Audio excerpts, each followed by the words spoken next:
Good afternoon, children. I think you are fine. Are you so happy now? Why not? Because we are under a threat of corona. Every day we wake up with a fear that how many people are positive, how many people are there in home quarantine, and how many people are there in institutional quarantine. Actually, we are worrying of that. We, the human beings, we think we are the superpower of the Mother Earth. But now, a microscopic organ controls the whole world. So, what can we do here? We have to do only one thing to prevent this deadly disease. It is a pandemic disease. It is not an epidemic disease. So, stay at home and stay safe. We know Vaikam Muhammad Bashir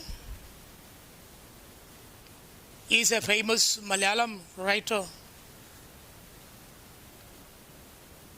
In his famous work titled The Hairs of Earth, he says that every creature has right to live in this world. But we people think, we the human beings think we only have the right to live in this world.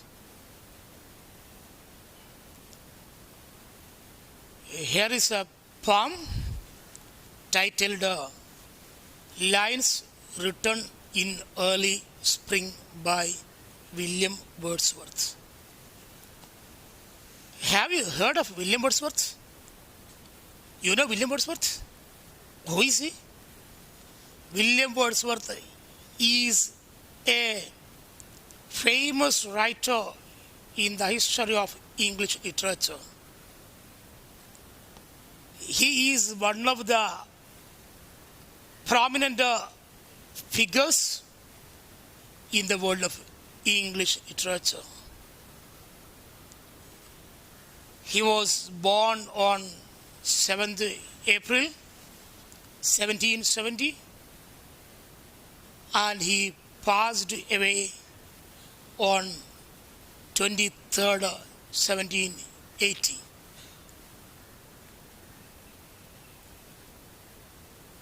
Now, let's go through the lines of the poem titled Lines Written in Early Spring. Actually, this poem is related to nature. Before coming to the lines, dear students, just look there. You can see some other pictures. And two sides are there. One side, left hand, right side. Some other images you can see there. And here, just notice that. What you see here? Birds, natural scenes, streams, valleys. Okay, right? The next side, you see the, what do you see there? Huge bungalows are there, buildings are there, roads are there. Okay, these things are there. Then which one do you like the most? First or second? First one. Why? Because it is a real nature, but natural scenes are the, it is not artificial one. Second one, no, or next part, everything is artificial, but first in the first part, everything is natural. So natural beauty we can see here only, right? All of you got what I said? Okay. Then come to the lines. There are 6 stanzas. Each stanza contains 4 lines.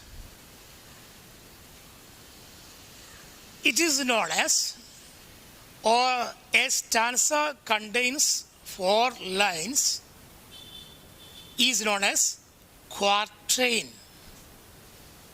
So we can say 6 quatrains are here. Students, do you understand what I say? Then first stanza, you can start. Okay, see.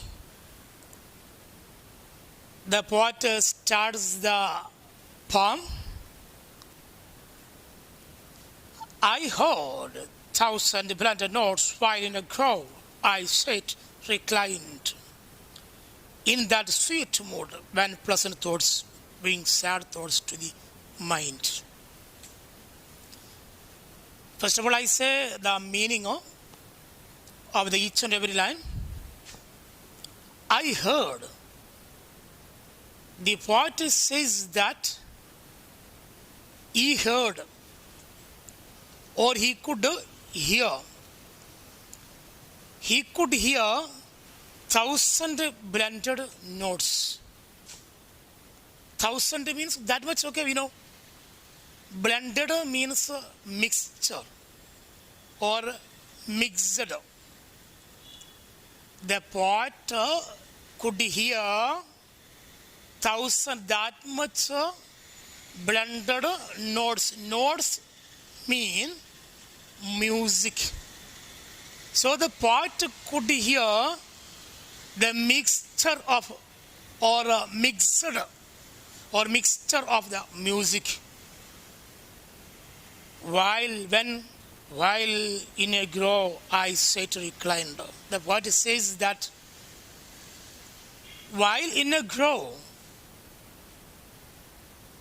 when he was, grove here means what? That is the garden we say. Many trees are the place where many trees are there, flowers are there. Such place we call grove or garden like that. While in a grove I sat reclined. Here sat means sat. Sat, it is the old form of sat.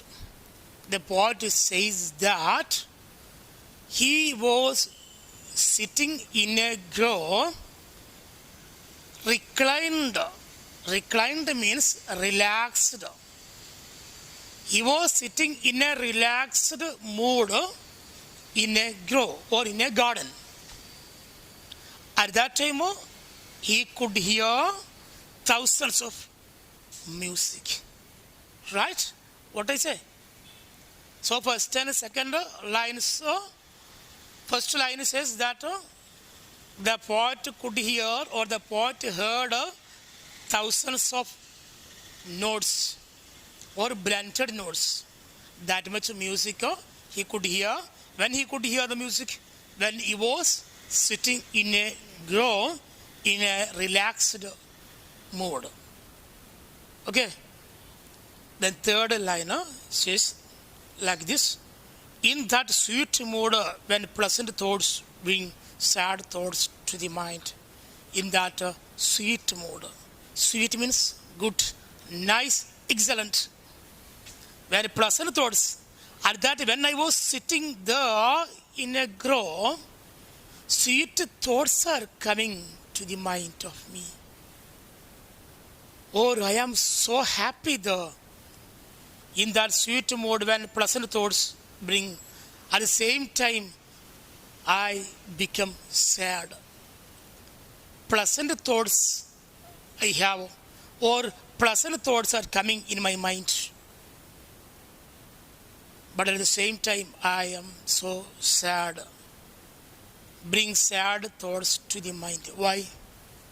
Because when the poet is thinking of human beings, when the poet is thinking of human beings' activities, human beings' harmful activities, when he is thinking of those activities of human beings,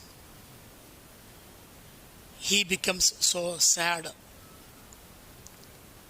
At first he says, I was so happy in a grove and I could hear different sounds or different music I could hear, but at the same time I become so sad because of the human beings' harmful activities.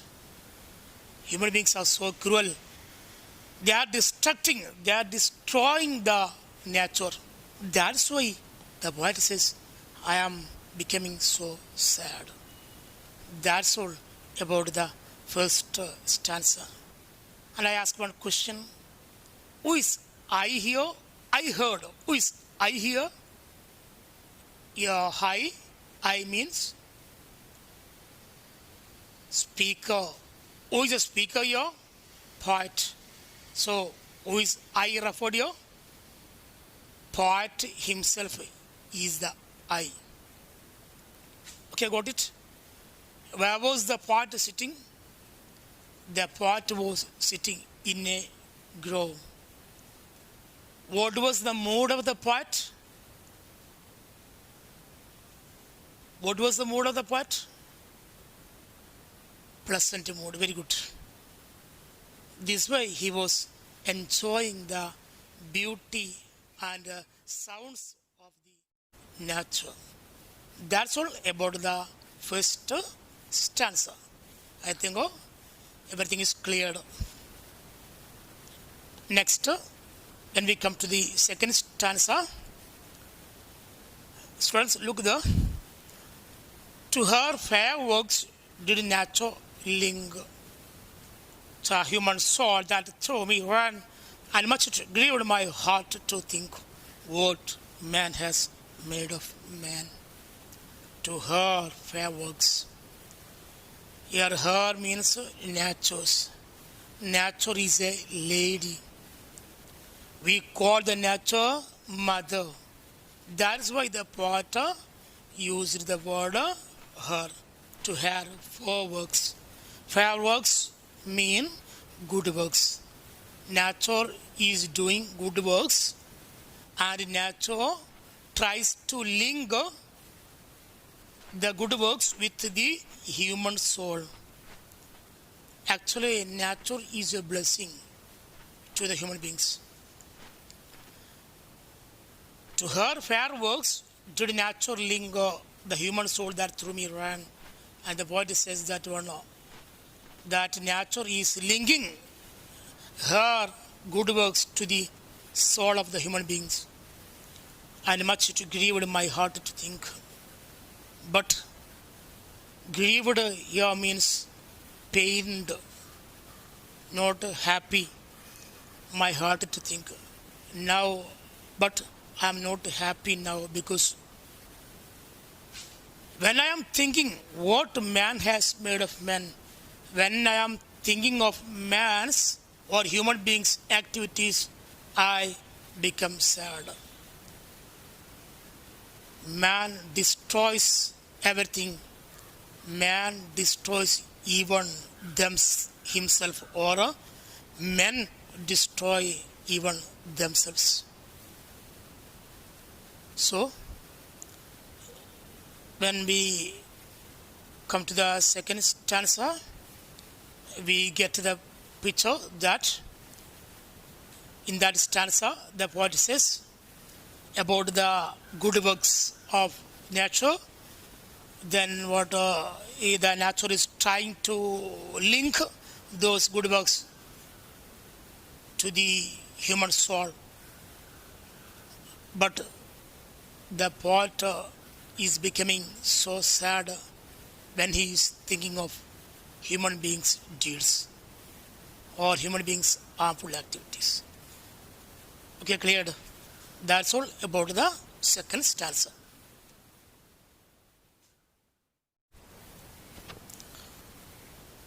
Children, next we come to the third stanza. Look there. Through primrose tufts in that green bower, the periwinkle trailed its wreaths. And this my faith, that every flower enjoys the air it breathes.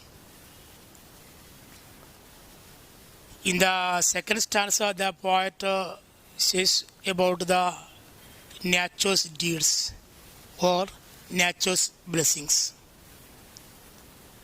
But the poet is worrying that, or the poet is not happy because when he is thinking of human beings' deeds, he becomes sad. That only we discussed in the second stanza. Okay, right? And the third stanza, through primrose. Here, primrose means it is a flowering plant. Tufts mean bunch, group.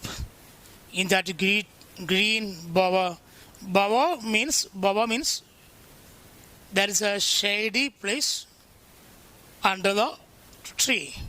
It's known as bower. Through primrose tufts, that means we know in a garden there will be much plants, trees, flowering plants. Okay, these things will be there. Through primrose tufts, that means that much a group of primrose in that green bower under the trees. We can see in a garden the periwinkle trail is wreaths. And periwinkle it is another type of flowering plant. Trailed means what? Spread its wreath. That is what by in the under the tree itself we can see many flowers, and the poet feels that it is just like a wreath. Much flowers are there, bunch of flowers are there. By using bunch of flowers, he makes a wreath like that. So it says about the beauty of the nature. What the idea? And this my faith, that every flower enjoys the air it breathes. And the poet says that it is my faith, it is my belief that every flower, each and every flower, including primrose, periwinkle, each and every flower is enjoying the air it breathes. Every creature breathes. But here the poet says about the plants. And those plants are breathing happily. They are enjoying the life. Okay, got it? It is my faith. I think or I believe that every flower enjoys the air it breathes. That means each and every creature, each and every plant, each and every flower is enjoying the beauty of the nature. But human beings can't enjoy the beauty of the nature because human beings exploit the nature. There is a difference in between human beings and some other creatures in the nature. Right? Got it? Then, next stanza, there is a fourth stanza. the poet says about some other scenes of the nature. You already said that there are many scenes, there are many sounds in the lap of nature. So here in the fourth stanza, he says about some other scenes he sees in the lap of nature. Got it? The birds round me hopped and jumped, played. Their thoughts I cannot pleasure, but the least motion which they made seemed a thrill of pleasure. The birds around me, the poet says that there are many birds around me because I am sitting in a grove, I am sitting in a garden. That's why that much birds are the birds are around me. They are what they are doing, they are hopped or they are hopping and playing. Hop here means jump. They are jumping and playing. Birds are jumping and playing. That means they also are enjoying the beauty of the nature, right? So here word meaning hopped means jumped, played, you know the meaning. Their thoughts I cannot measure. And the poet says that, or William Wordsworth says that their thoughts I can't measure. I can't measure their thoughts. How can I measure their thoughts? It is beyond my measurement. It is beyond my calculation. It is beyond my imagination. Their thoughts I cannot measure. But only one thing I know well, that is the least motion which they made. Least means less, very less. Motion means movement. Even a single movement, which they made, it seemed a thrill of pleasure. Okay, got it? Then here motion means movement. Then thrill means thrill, spirit or interest or excited. But the least motion, even the single movement of the birds, or they made, it seemed a thrill of, it is very thrilling one.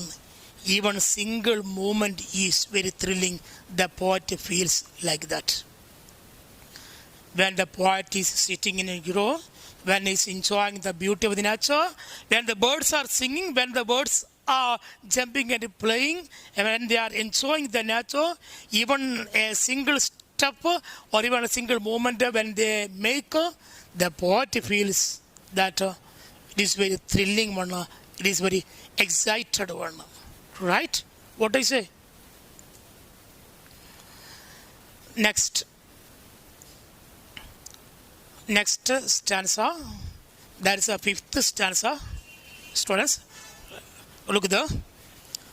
The budding trees spread out their fan to catch the breezy air, and I must think to all I can that there was pleasure the budding twigs. In the fifth stanza, the poet says that says about budding twigs. We know many branches will be there. Okay, leaves are there, branches are there. Budding twigs are tender branches, very soft, tender branches. Twigs mean what? Branches. Budding means tender. The budding twigs spread out their fan. Many branches are there. Those branches are fanning. Okay, that makes or they make movements. Okay, fanning forward to catch the breezy air. They want to catch the breezy air. Breeze means, you know, air. Breezy air is there. When the breezy air is coming, they want to catch it. Okay, the budding trees spread out their fan to catch the breezy air. And the poet says, then I must think, do all I can, that they were pleasure the I must think, I have to think, I believe that all I can that there was pleasure there. I believe that everyone is so happy. I think that everything is so happy though. Each and every flower is happy. Each and every bird is happy. Everything, every flower is excited to enjoy the life. Each and every corner of the garden we can see happiness only. Everywhere we can see happiness only. That only the poet says in the fifth stanza. I repeat the same. Look out, look there. The budding twigs here, budding here. We already discussed the tender twigs mean branches, and tender branches are there. They are spread out their fan for water to catch the breezy air. And I must think, I have to think, or I believe that there was pleasure there. Everywhere in the garden, pleasure is there. That means everything and every creature is so happy in the lap of nature. Right? Okay, got it. Next and last stanza. If this belief from heaven be sent, if such be nature's holy plan, have I not reason to lament what man has made of man? In this belief from heaven, I believe, the poet says that I believe that it is from the heaven, it is from the God, it is divine. If such nature's holy, this is nature's holy plan. Holy means divine. This is nature's divine plan, holy plan. It is from the God. Then have I not reason to lament? And suppose if we are crying, anyhow there will be a reason to cry. Simply we cry? No. Then here also the poet says that but I have some other reasons. Have I not reason to lament what man has made of man? The poet says, I have some other reasons to lament. Lament means to cry. Every creature is happy. Everything is happy. Everywhere we can see happiness in the lap of nature. But I have some other reasons to cry, to lament. What is that? When I am thinking of that what man has made of man. When I am thinking of human beings' activities, when I am thinking of human beings' harmful activities, I get a reason to lament. That means what? I can't enjoy the life in the lap of nature. Okay, that's all about the last stanza. Again, I repeat. If this belief from heaven is sent, if such nature's holy plan, have I not reason to lament what man has made of man? Okay, the poet says that it is from heavenly one, it is a divine one, it is nature's holy plan, and he says that I have some other reasons. Though the things are like this, I have some other reasons to lament. I can't enjoy the life. Why? Because like me, the people like me, the human beings are destroying the nature. And they are not bothering of the nature's gift. They are not bothering of even themselves. That's why I become so sad and I can't enjoy the life.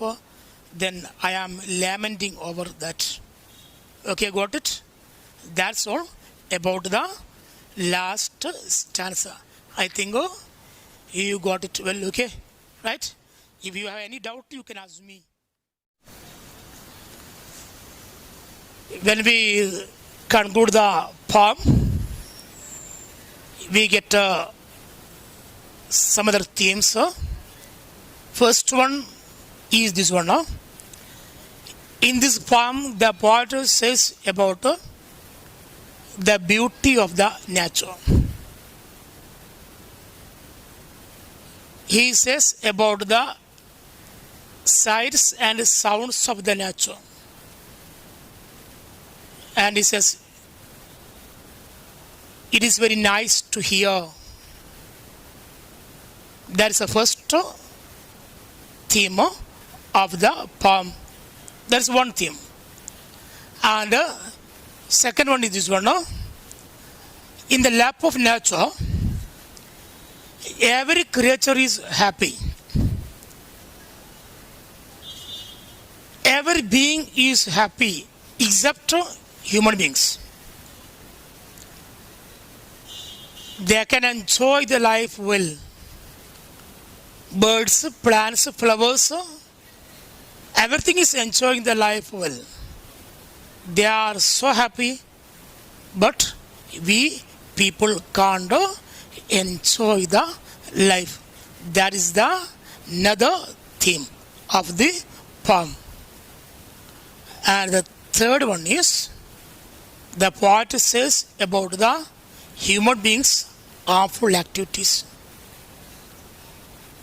Human beings' harmful activities mean human beings are destroying the nature, and they are, by destroying the nature, they are destroying themselves. But people are not bothering of that one. That's why nowadays we face natural calamities are there. That much troubles we are facing in our life. Because there is no harmony. There is no relation in between the nature and the human beings. So, we conclude the poem by saying one message, that is, live and let them live. We can live here happily, and we want to let others live happily. That's all. That's the main idea or main content of the poem by William Wordsworth. Okay?